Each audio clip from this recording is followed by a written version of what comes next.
Bonjour, bonsoir, bienvenue sur Kitop Guitare. Aujourd'hui, une vidéo, je vais vous parler d'un intervalle qu'on ne parle pas assez souvent dans les médias, dans la vie courante. C'est l'intervalle de sixte.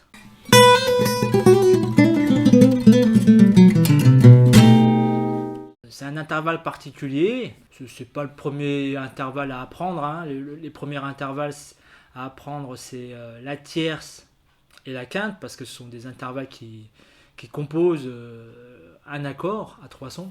Par contre, l'intervalle de sixte, donc c'est pour apporter une nouvelle couleur à vos contre-chants, à vos solos.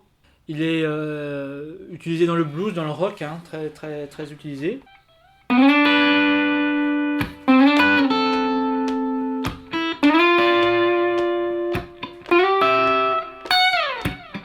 Donc par exemple, un intervalle de sixte, dans le blues, on entend très souvent ce genre de descente.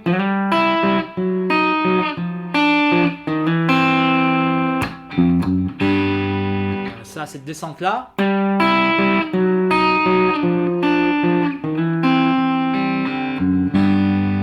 Ça, c'est un intervalle de sixte. C'est un sol avec un mi. Cet écart-là, c'est une sixte majeure. Là, on a une descente chromatique.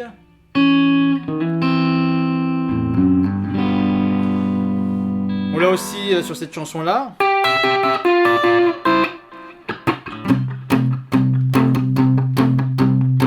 Alors ça, c'est du Chuck Berry, hein, c'est aussi dans la BO de Pulp Fiction. Donc ça, c'est du sixte.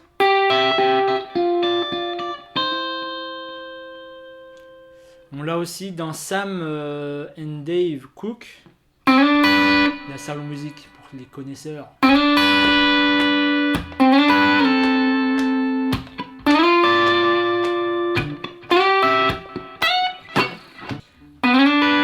on a de la sixte.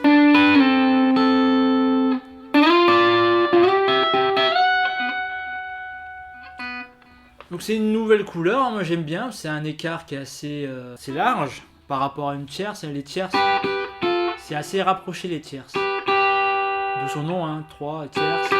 On a des notes assez rapprochées. La sixte.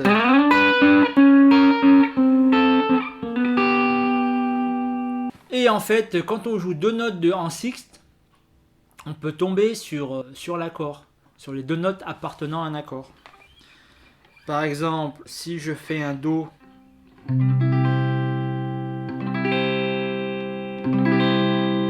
ici, on peut avoir un Do ici. Sol Mi. Donc ce qu'on peut voir, c'est que la sixte, déjà on a un saut de corde. On passe de là à ici. Là par exemple, je suis sur...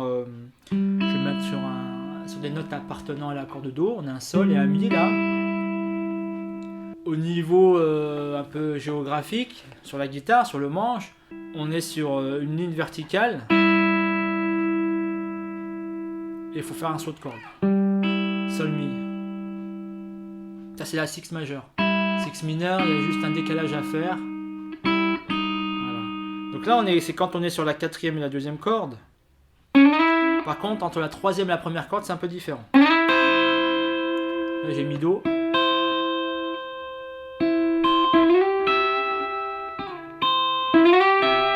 Sol Mi. Mi Do.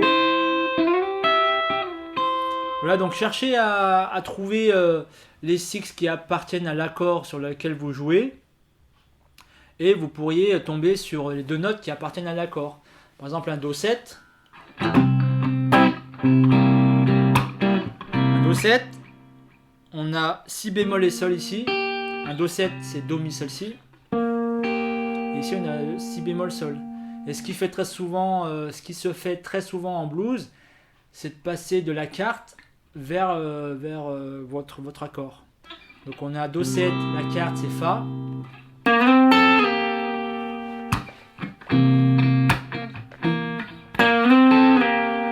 Là on est sur un Fa parce qu'on a les notes La et Do, et là on arrive sur Sol et Si bémol, des notes appartenant à Do7.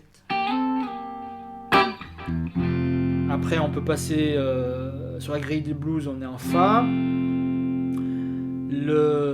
La carte de Fa, c'est Si bémol. Voilà, le Fa.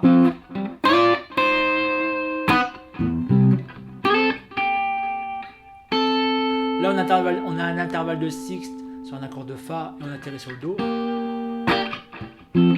Intervalle de sixte sur un accord de Ré et on finit sur un Fa7. Do, Fa, Do, accord de Fa, accord de Do7. Après la grille de blues, c'est Sol. La carte de Sol, c'est un Do, donc on peut jouer là. Un ton en bas, on est sur un Sol7. Donc voilà l'intervalle de sixte à pas négliger. Ce serait peut-être le deuxième niveau de l'utilisation des intervalles dans des contre-chants. Après la tierce, après la quinte, à faire sonner, à travailler, à exploiter. Donc n'hésitez pas à télécharger le e-book gratuit. Le lien est en description pour apprendre les accords, des rythmiques, pour comprendre ce que c'est qu'un intervalle, pour aussi essayer de trouver du temps pour pratiquer la guitare, pour ceux qui disent très souvent qu'ils n'ont jamais le temps. Le PDF de ce chapitre sur les sixtes, sur cette leçon, vous aurez un PDF téléchargeable dans le premier commentaire.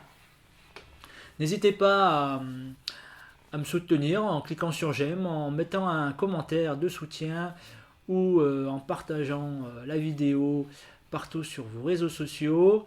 Je vous souhaite une bonne continuation, puis à très bientôt pour un nouveau tuto. Ciao!